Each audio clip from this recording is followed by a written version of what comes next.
week. Reports have them connected to Carmelo and Jimmy Butler. Max Kellerman, who should the Celtics trade for? You going Melo or Jimmy Buckets? The answer is actually Carmelo Anthony, because these things don't take place in a vacuum. It depends on what you have to give up to get them. Jimmy Butler's a better fit for the team. He's a two-way player. But you have to give up right now. The sticking point is not only the Nets pick, which could easily be #1 overall. It's not top 3 protected, not lottery protected. So you could get the #1 overall pick in the draft and Avery Bradley, and they're hung up on Crowder. You know, most people I've spoken to about this feel like the Knicks would be lucky to just get the pick. So if you don't have to give up actual rotation pieces who are valuable, especially on the defensive end, to get Carmelo, just for the pick you can do it. It's a lot. Or you have to give up the pick plus assets that could weaken your team right now to get Butler, you might as well go get Carmelo. I agree with you that Carmelo is the guy to get it, but the reasons why are different than yours. I do believe that Melo is a better fit for the Boston Celtics. I do believe as a talent he's a better fit. I love Jimmy Butler. He can put up points, but not the way Melo can do it in terms of his perimeter accuracy.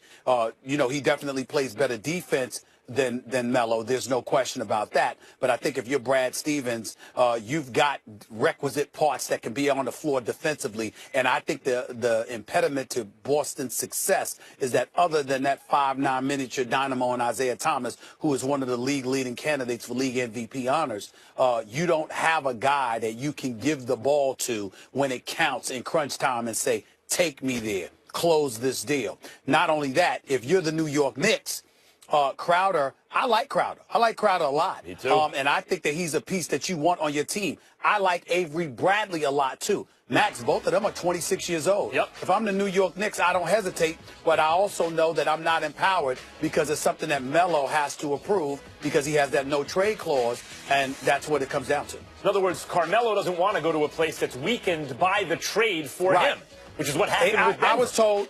I was told, Max, that he would want, if there was a way possible, he would want the team to remain intact, like a Crowder staying there. That's why I love the idea. He doesn't want to leave. That's why I love the idea of the Knicks, Celtics making a trade. Of course, also the Celtics don't want to be haunted by players coming back and playing them and all those things. Neither do the Knicks. Tough to trade within the division. But if the Knicks could get that Nets pick for Carmelo, just the Nets pick, that's a haul. That might be the best overall pick in the draft. You ain't getting no potentially #1 overall pick for Carmelo. Right, but Danny Ainge is not going to give that up. You are getting it for Butler, and you're getting Avery Bradley for Butler, and you might even get Crowder. That's the sticking point. So what I'm saying is if the Celtics are serious about getting that other shot creator to get on the floor with Isaiah Thomas, lift some of the burden from him, yes, Jimmy Butler can get his own shot, but if he's going to cost you defensive guys who you need with Isaiah Thomas in addition, you're weakening yourself defensively and the pick, forget that. Yep. I would consider trading that pick to the Knicks for Carmelo. You keep your team intact. No urgency for Boston to do anything because they're not expected to win this year no matter who they get. You keep that pick, particularly when it could be #1 overall.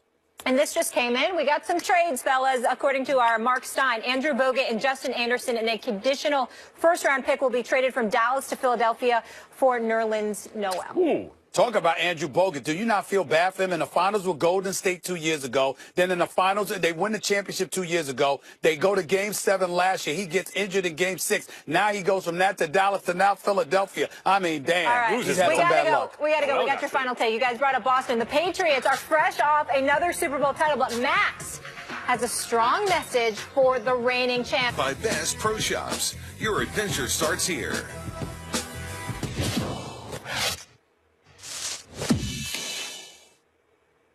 Dear citizens of New England, I am here on behalf of a beleaguered sports nation with a message for you. No one anywhere in this country feels any sympathy whatsoever for you and your teams. There are sympathetic characters, and then there are all of you. Want to know why?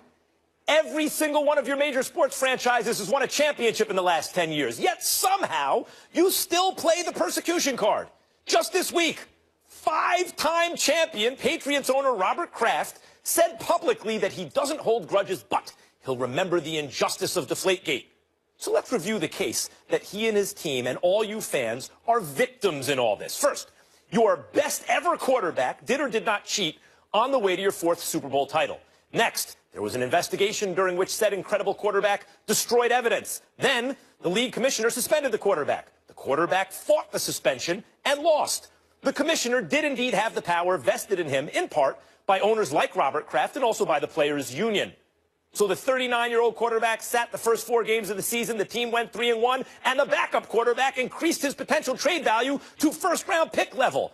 The rested, healthy star quarterback returned and basically ran the table, giving a 5th chip to Mr. Kraft and all of stubbornly self-pitying New England. But Robert Kraft, a bazillionaire champion, otherwise immune to criticism, will remember how awful the whole Deflategate thing was. Please. Hey, New England, living well is the best revenge. Whining after everything, and I mean everything, goes your way all the time. There's a reason everyone hates you guys. It's not that your teams are so good. It's that you handle it all so badly. Get over yourselves. Please. Sincerely, everyone else. Max, where are you from? New York City. New York City. No, well said. Good question, Molly. That was fantastic, as always. We will see you guys all tomorrow. And, of course, for more Final Takes, you head to our Facebook and Twitter pages. Have a great day. I think we can both learn from one another. I think our games complement one another. And being together, I think it's going to make both of our jobs easier. So I'm excited for the opportunity. I think we can wreak havoc on this league. Will it happen overnight? Probably not. But you know, the potential is scary. So like I said, I'm excited for this opportunity.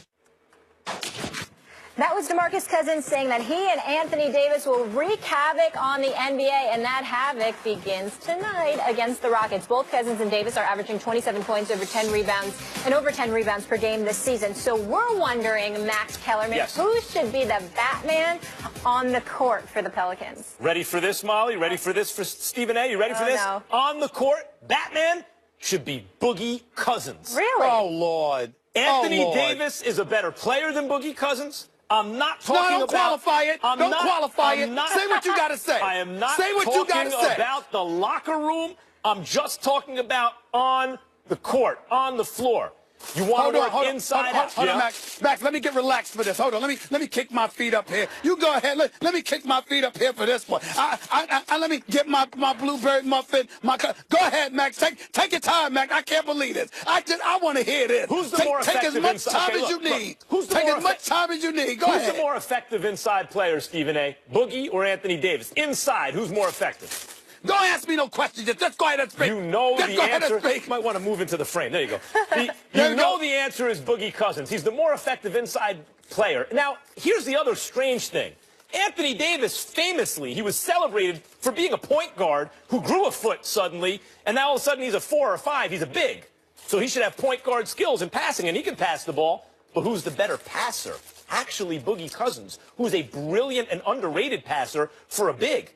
So you have a guy who's more effective on the inside and the better passer. Let Anthony Davis face up and play off the attention that Boogie is going to get down low.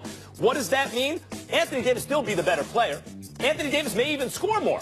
But the offense, and I'm not even talking about the defense. On the defensive end, let Boogie crash the boards, Anthony Davis protect the rim and all those things. On the offensive side, the attention has to go to Boogie down low. That's how this offense will work best. The locker room, everything else is a different story. But let Anthony Davis face up and play off the attention. Boogie Cousins, Batman, is going to get down low.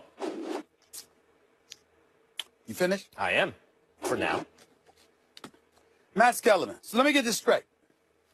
You just finished sitting here and saying that Boogie Cousins may not very well be the best player. Correct. Did you say that? Yep. Did you say that? Mm-hmm. You said he may not be the best player. You also said he may not be the best leader. Right? Did That's you say for that? sure. Did you say that? Yes. He's not going to be the Maybe best the leader. worst leader. He's not going to be the best. He's not going to be the best leader. He's not going to be the best player. But he needs to be Batman. What is wrong with you, Max? Only you. I give it to you. Only you can say this stuff. It's unbelievable that you would come to this conclusion. It's hilarious. Boogie Cousins, who is a stud. He's the best big man in basketball. Oh. Don't get me wrong. But Anthony Davis is on another level, bro. When you talk about Is Boogie he a big Cousins, two? You just said Boogie's the best big man, but Anthony Davis is on another level. Is Is Anthony Davis a big? No. I don't consider Anthony Davis why just not? a big man. Why not? I consider him all world. I consider him all world. Boogie's down low. I let you talk. Did I interrupt you? Yes, I you thought did. I let You you did talk. let me Now, talk. here's the deal, Max. I'm saying to you, Boogie Cousins is the best big man, meaning a center. I'm telling you, Anthony Davis in 2 years, maybe less, will be the best player in the world. This dude, 6'10", 6'11", back to the basket, facing the basket, three-point mid-range, drive to the lane, does everything. Defensive end of the floor, he's a shot blocker as well. By the way, when he went in the playoffs, some place Boogie Cousins has never been, by the way, never been. When Anthony Davis was last seen in the playoffs, the season before last, you know that year that Golden State actually won the championship? What did Anthony Davis average? 31.5 and 11 rebounds, okay, on 54% shooting when there was no one else on the floor with him against Golden State. This is Anthony He played Davis him past the Spurs to get him in the playoffs, and the Spurs were fighting for home court. So, Anthony Davis is the man, of course. I'm just saying to you, he's all world, but you want him to be Robin. Well, really? Really? Not exactly Robin. What? He's Robin Excuse me, it's one or the 10. other. Hold it. There can't be two Batmans. Well, it's no, Batman that's right. and Robin. That's what it is. Batman's got to be Boogie. You've watched enough Marvel comics and all of that stuff. Don't act like you don't know. There can only be one Batman, and there can only be one Robin. Right. You don't get to sit there and say Batman and saw him in half. Who says Batman has to team up with Robin? Maybe he's teamed up with Aquaman. How do you know? The point is that the offense on the Aquaman, there's water in all. Okay, go ahead. Go ahead. Yeah, it is. It's underwater. Come on. On the offensive side of the ball, the offense has got to run strategically through Boogie down low. Boogie can shoot from the outside, too. But from Boogie down low, he's the more effective inside player. He's the better passer. Let Anthony Davis feed off of that. He also leads the league in technical fouls. Sure. That's your leader? No. Really? No, that's who you're running the offense through. That's Batman. That's Batman for you. Yeah. Batman who might get ejected the very next day. The second he gets a technical foul, he's ejected. That's your Batman? Batman plays, really? He's a vigilante. He plays by his own rules, Stephen A. Smith. Gosh. And let's not bring up Aquaman in New Orleans. We know we have to be incredibly sensitive to that. Yeah, right, of course. Right. Absolutely. I meant but the sea point level. Is, it's below sea level. I know what you meant, but I'm just saying, you know how people can run away with stuff, so we can make sure of that. Bottom line is this. Boogie Cousins is no joke.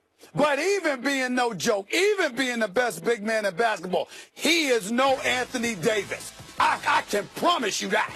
That is nonsense.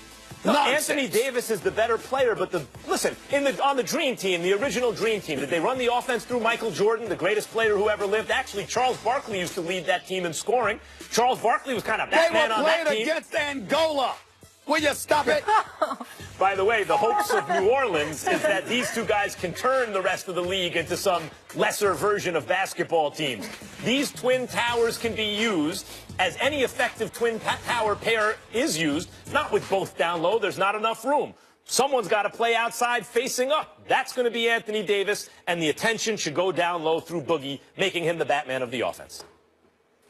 Okay.